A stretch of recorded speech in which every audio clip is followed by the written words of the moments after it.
Hey, good morning guys. Anthony, 4 Diesel. This video is a really important one because I still see a lot of people around online asking about, whether they should buy a new car and, my Prado's been really great and, I want to update and get a new one and get a better one and this sort of thing. So I just want to be really clear about, we're going to talk about some of the pros and cons just quickly, not massively on that, but why you should or shouldn't buy a new Prado at the moment and some changes that may be coming. And this will sort of back up the reasons why maybe you should hold off on buying a Prado at the moment, or hold off on buying a new or used Prado, or buying any car. Okay, so it's not really about holding off on buying a Prado or a Hilux with a 1KD or a 1GD or a 1 whatever or a 2 whatever. It just doesn't really matter. Okay.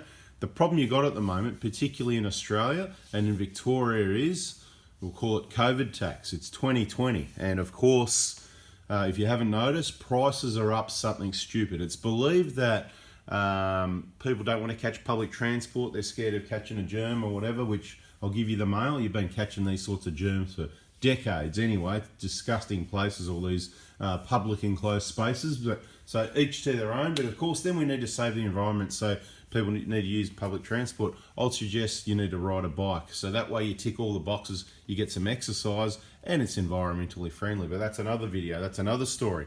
So recently, again, what inspired this video was someone saying, I've had a really good experience with my 2012 Prado and I've got friends, and they want to buy new ones and all that. Well, you can't buy a new 2012 Prado. Of course you're thinking, yeah, we know that. We know you can't buy a new, exactly, just like you can't buy it. This is a 120 Prado. You can't buy a new 120 Prado. A lot of people like the 120s over the other stuff. Now, of course, there's improvements with newer vehicles. There is undoubtedly heaps of improvements, and I could point those out to you all day. But there's nothing wrong with the older vehicle either. And there's a lot of advantages of the older, smaller, lighter. This is not about that either. It's in other videos, which is why most of you are subscribed. And if you're not, you should subscribe so you don't miss out on this awesome information. So the deal is, with the 1KD, some people think, they're crap heaps, they get a 1KD. You've got it all wrong. There's not many people that specialize in any particular vehicle. I've chosen the best. So the best brands, in my experience, it's not really even an opinion. I've been around for decades. I've worked on all sorts of different cars. I know of course, being in the trade, we know other people. And undoubtedly, anyone that knows anything about motor vehicles knows that it's an absolute fact Toyotas are the best. And when I say the best, they're pretty good value for money. They'd be the most reliable. Again, we're talking about a large range of vehicles, so there's some variables there. Doesn't mean they don't have problems. And I note that whenever there's a problem with a Toyota, it needs to be massively highlighted, or we need to take action on that. If it's another manufacturer, that we won't talk about that one too much. It doesn't really matter unless it's something big like those Ford transmissions in the Focuses, where there's got to be a class action, because that is actually a massive problem, which you won't really find anything anywhere near that big in Toyotas at all whatsoever. When there's the slightest little thing that happens, we'll just have a little recall or whatever, and no, we're going to make a big deal about it, or hang on a minute, we've had a few, so we're going to have a, whatever, right? Again, let's not go on about that. The point is, the Toyotas are good, okay? And there's a lot of good engines. There was engines that had some problems, if you know what I mean. In my opinion, the 1KD, it's not an engine that has a big problem, okay? There's very, very few out of the millions of 1KDs that are out there that have cracked pistons. And yes, that is the problem. And it's a big problem when it happens, okay? It is complete engine failure. And that's a matter of, as explained in other videos, again, that small engine, it's a 4-cylinder engine here and a big 4-drive that people modify, put big off-road tyres, roof racks, everything, towing, heavy towing, regularly people talking about and using them for a lot of heavy towing, and they wonder why it doesn't last. Well, generally they do. This is the thing. You think about that amount of work it's done. So we're not going to talk too much about 1KDs, but the stupid amount of times that piston's gone up and down in 300,000 or 400,000 Ks, where usually is where the sort of Ks that they'll fail, well and truly over 200 with original injectors, or the chips, tunes, remaps is a big thing. But again, sorry, we're not going to be talking about. What we're going to be talking about is, this is a really awesome engine, okay? The maintenance is actually quite low. Let's go and have a look at a 1KD for a minute. The trusty new 1GD FTV. Nothing can go wrong with that, could it? It's just awesome. It's a new engine. It's even smaller than the old one. No, that won't have any problems. That'll be just awesome. Let's get a new Prado. Incorrect. Okay, so just quickly, this is not bag 1GDs, you know. Look, they're pretty good. They're still Toyotas. Don't get me wrong when I say stick with the 1KD, last of the best. There's a number of reasons for that, and we might get to those, but we're going to try and keep this short. Basically, what you would have heard of is the DPF issues. And again, like I said at the start of the video, Toyota aren't the worst of it, okay? You only had to hear about it once Toyota were forced to put them on to meet those emission standards, you know? Deadline has to be done. Why do you think they left it so late? They knew there were going to be problems. DPFs have been problems with other brands, you know, for ages, you know? I don't work on these vehicles, and I've been hearing about it for a decade or longer, you know, Nissans, Mazdas, Subarus, whatever, right? A lot of them are getting rid of diesels for the sake of they just can't solve this problem. And I'll say it again, we've said it before, a lot of the problem is the way they've been used. Now, the long trips is not just about maybe to get a hot exhaust, to get a good burn happening regularly, that sort of thing, so the timing of that, but it's also the more short, cold trip stop-starts. Okay, when an engine's cold, that's when it's running rich and dirty. It's like, you know, that's when, you know, on startup is where you get your smoke, and although you might not see it, it's not running in peak, you know, until it's at operating temperature, okay? So all these short stop-start trips and the stopping at the lights and going again, every time you stop and go, that's where you create this unburnt fuel situation, kind of a bit more of a dirty running vehicle, if you know what I mean, where if you start the engine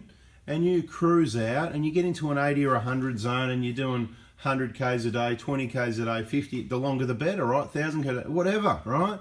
The point is, it's at operating temperature, it's humming along, it's not accelerating, it's not braking, you're not flooring, it's not sitting there at lights in traffic, pumping out, right? So it runs cleaner. You're going to get less soot in your DPF filter for a start. So that's one part of it. So if you thought it was just driving to get the right burn, no, it's not it. But then, of course, if you're driving it, you know, 110, 120 towing a trailer up the Pentland Hills when it does a burn, well, that's even better because you're going to get a nice hot exhaust and it's going to burn off. So I don't believe there's anything wrong with any of these systems, any brand really, in general, if you know what I mean. It's the way the vehicles are used because, as I said, for decades, people have gone into, you know, Subaru and getting it fixed up every month or whatever.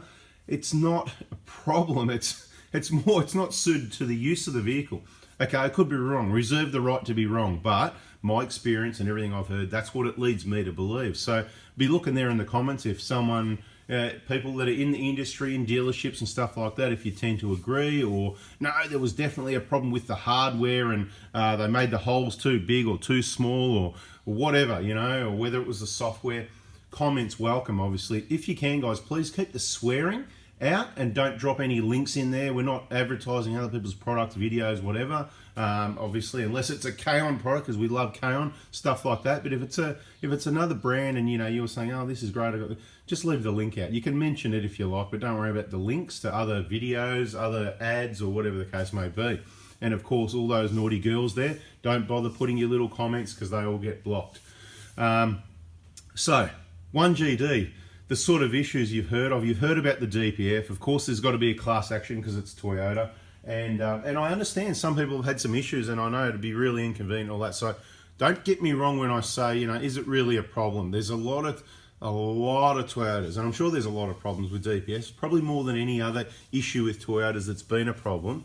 But there's been bigger issues with other brands where, you know, you haven't heard of it, okay? So you haven't heard of Ranger's Cracker Pistons, have you? I don't work on them.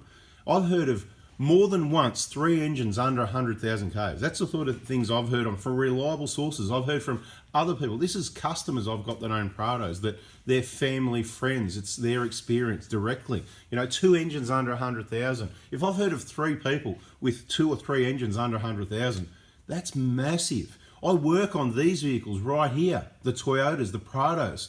This is ridiculous, right? And we've seen the photos of the engines. Go and get yourself maybe on one of the Ranger groups on Facebook and check it out. The other issue, so DPF may be an issue. Okay, for example, this one, we haven't had an issue, but we do This one gets babied. And when I say babied, I mean it only goes out for the long trips. We do our best. We've got the gauge there to know when it's going to do a burn. We can try and time it. It doesn't always work out, but time it for a good burn. Plan our trips a bit around so it gets a good burn. Now, the other thing that can happen, where everyone thinks this one's great because, oh, it's got lower maintenance. You don't have to check the valve clearances on this one. The thing is, though, you're meant to check them on the 1KD every 40,000, but we can tell you that they're never out. So check them every 200,000, and they probably won't be out anyway, because that's when you're in there doing the injectors. So this has got injectors too, guys. This needs injectors as well. I'm not going to say there's no difference, but there's little difference in the injectors. They're wear and tear items. They're going to need to be changed. Again, the seats, the injectors, it's the same recommendation as the 1KD. 7 years, 170. You get 200 or a bit more out of them. They're DLC coded, so they're good like the last of the best as well. Right, so that needs to be done. But what you have got is hydraulic lifters in this one, which what that means is if you get a problem with a hydraulic lifter, then there's major work to go in there and replace it anyway, right? And more costly replacing things like that. And then there has been timing here, we'll just call it timing issues. This one's got a timing chain at the front, right? There's no issues with timing belts on 1KDs. The timing belt's $88. I've got videos that show you how to change it yourself in an hour or two, right? Or you can do all the extra maintenance. It's not related. It's not, okay, it's for people that want ultimate reliability. There's belt and bearings on the front of this engine as well. There's coolant, there's water pumps. It's not much different. You can do a big front engine job on this one as well, right? We just haven't got to that yet. There's not as many up there in Ks. You know, a lot of people are listening. Last of the best is the 1KD. Stick with that. I hope you understand what the point I'm trying to get at. My advice has been that since before these engines came out. Do as I say, not as I do. This is an R&T vehicle. Research and tell you, okay? What I've told you so far is we've had no problems. It can make some awful rattles just like any diesels do at times. The transmission software, in my opinion, is completely pox, okay? The bloody torque converter, the slightest hill. This engine's meant to have more torque. More torque, right? 450 Newton meters instead of 410. Well, why can't I feel it? Why, when we come to the slightest hill, even in 5th gear out of 6, the torque converter unlocks and slips and makes heaps of heat, okay? But then the 1KD, it stays locked in 5th on even bigger hills, and you can feel the torque, you can feel it pulling up the hill. Transmission software's pox. Nothing wrong with the gear ratios. Nothing wrong with the transmission, the quality of the materials itself. It's all the software, guys, right? So someone who wrote the software, they didn't use the vehicles enough, or maybe it's different in other countries. I'll just say one other thing. The torque converter stays locked really well, around 60, 70, 80, 90, even in 6th gear, and the revs are down at droning away at 1500. So that's kind of the opposite problem, where locked is good, but it should stay in 4th, and then it should stay in 5th. It shouldn't be going in to that higher gear. 6th gear in this is a waste of time, right? Because at 120, for example, on the Speedo, which is about 115, which you're allowed to do in Northern Territory, speed limit's 130, right? So 2200 revs roughly at 120 in 5th gear, which is great, okay? 6 gears redundant, it's just a waste of time, right? So the gear ratio of the whole vehicle hasn't really been set up right. So if this isn't enough reason for you, it's not well engineered with the gear ratios, the software, the transmission. It's got a smaller engine. We can't feel the torque or the power, right? It goes all right. It does the job, don't get me wrong, but we feel more torque from the 1KD. The 1KD, it's well understood. It's easier to maintain. It's cheaper to maintain. It doesn't have a DPF. One of the biggest things is even if you can afford DPF problems or you've got your warranty or whatever, what about the second owner and the third owners that buy those cars because they can't afford the new vehicle?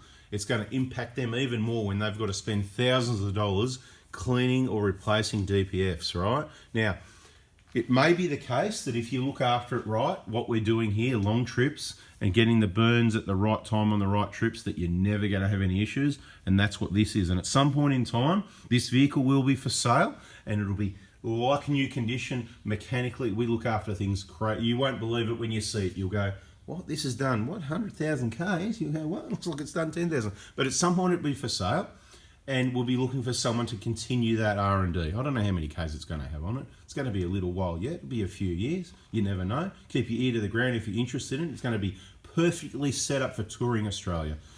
Anyway, guys, that's it in this video. That's a bada bing. I hope you understand. My advice has been last of the best, and at the moment I'm just trying to say it's not a good time to buy cars. Sit tight. Also, we've heard that there's going to be some new engines coming in, lots of different Toyotas, new engines, petrols, hybrids, twin turbos, V6s and whatever. In my opinion, the engine, again, for years, I've been asking for Toyota, can we please have a nice little V6, you know, 3.5 litre. Twin turbos would be nice. Hybrid would be even better. And with the damn plug, please. A little bit more battery capacity and a plug. So, look, Mitsubishi did this years ago, right? You can plug the thing in, then without the engine even starting, school and back, work and back, shops and back. It's good for the environment, it saves fuel, it's cheap to run, happy days. Then you hook up your caravan and you head it up to Alice Springs, and bada bing, you've got a V6 twin turbo with heaps of torque. It's really efficient, it's not going to use much fuel. Believe me, I've been around. Decent sized engines with good turbos and good setups are the most efficient on the highway, even better than diesels, okay? Even better than diesels, okay? Little baby diesels, see ya, they're on the way out. Anyway, guys, I'm out of here. Please, if you haven't already, subscribe for your own benefit for this awesome information. I'm giving there's no reason for me to tell you this other than it's actual experience. Just trying to share my understanding with you guys. If you haven't already, please subscribe to the bell and give us a thumbs up if you got something out of that. We're out of here. Bada bing, bada boom. See ya.